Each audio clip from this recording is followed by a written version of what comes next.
اللہ ان منافقین سے مذاق کرتا ہے اور وہ ان کی رسی دراز کر رہا ہے تاکہ شرارت اور سرکشی میں بھٹکتے رہے۔ یہ وہی ہے جو ہدایت کے بدلے گمراہی خریدتے ہیں، نہ تو ان کو تجارت مفید ہوئی اور نہ ہدایت ہی ملی۔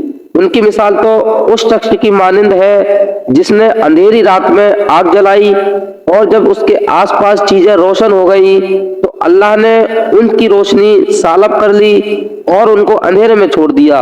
اب وہ کوئی چیز بھی نہیں دیکھتے، وہ بہرے ہیں، وہ گونگے ہیں، وہ اندھے ہیں، سو وہ اب واپس نہ ہوں گے۔ یہ مثال ان منافقین کی ہے کہ آسمان سے مینا برس رہا ہے، اس میں اندھیرا ہے اور گرج ہے اور چمک ہے۔ جو اس بارش میں بہار ہے وہ کڑک کے سبب موت کے ڈر سے اپنی انگلیاں کانوں میں ٹھوس لیتے ہیں، اور اللہ ان کافروں کو اپنے احاطے میں لیے ہوئے ہے۔ قریب ہے کہ بجلی کی چمک ان کی بینائی اچک لے جائے۔ جب بجلی اپنی روشنی ڈالتی ہے تو وہ اس میں چل پڑتے ہیں، اور جب اندھیرا ہوتا ہے تو وہ کھڑے کے کھڑے رہ جاتے ہیں۔ اور اگر اللہ چاہتا تو ان کے کانوں کی سماعت اور آنکھوں کی بینائی دونوں کو ضائع کر دیتا۔ بے شک اللہ تعالی ہر چیز پر قادر ہے۔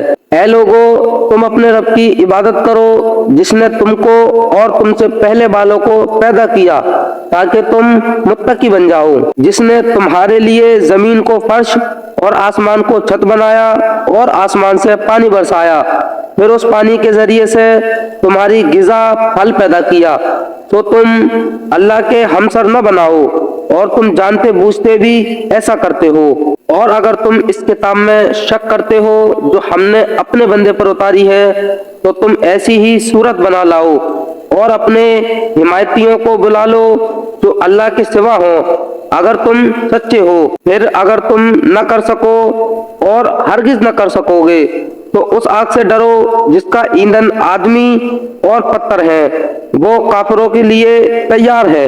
اور ان کو خوشخبری سنا دو جو ایمان لے آئے اور اچھے کام کیے کہ ان کے لیے جنت ہے جس کے نیچے نہریں بہ رہی ہیں۔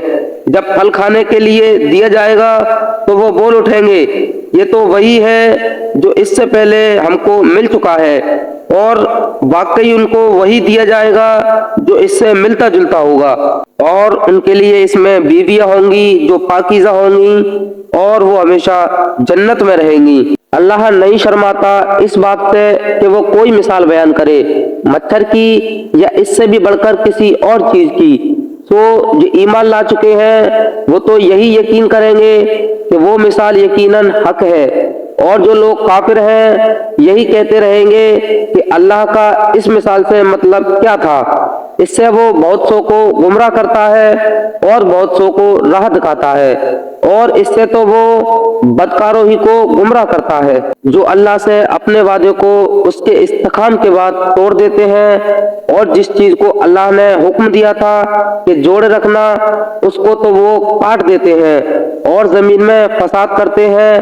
یہی لوگ نقصان میں رہیں گے۔ تم کس طرح اللہ سے کفر کرتے ہو حالانکہ تم بے جان تھے، سو اللہ نے تم کو جاندار بنا دیا، پھر وہی تم کو موت دے گا، پھر وہی تم کو زندہ کرے گا، پھر تم سب اسی کی طرف لوٹائے جاؤ گے۔ وہی تو ہے جس نے تمہارے لیے وہ سب کچھ جو بھی زمین میں ہے پیدا کیا، پھر اس نے آسمان کی طرف توجہ کی تو 7 آسمان بنا دیے، اور وہ ہر چیز کو خوب جانتا ہے۔ اور جب تمہارے رب نے فرشتوں سے کہا میں زمین میں اپنا نائب بناؤں گا، انہوں نے کہا کیا تو اس کو اپنا خلیفہ بنائے گا جو زمین میں فساد کرے گا اور خون خرابہ کرے گا؟ اور ہم تیری پاکی بیان کرتے ہیں تیری حمد کے ساتھ، اور آپ کو بے عیب جانتے ہیں۔ اللہ تعالیٰ نے فرمایا یقیناً میں جانتا ہوں جو تم نہیں جانتے۔ اور اللہ نے آدم کو کل چیزوں کے نام سکھا دیے، پھر ان کو فرشتوں کے سامنے پیش کیا، پھر کہا اب تم بتاؤ مجھ کو ان چیزوں کے نام اگر تم سچے ہو۔ تو وہ بولے تو پاک ذات ہے، ہم تو کچھ نہیں جانتے بس جو تو نے ہمیں سکھا دیا ہے، بلا شبہ تو ہی خوب جاننے والا حکمت والا ہے۔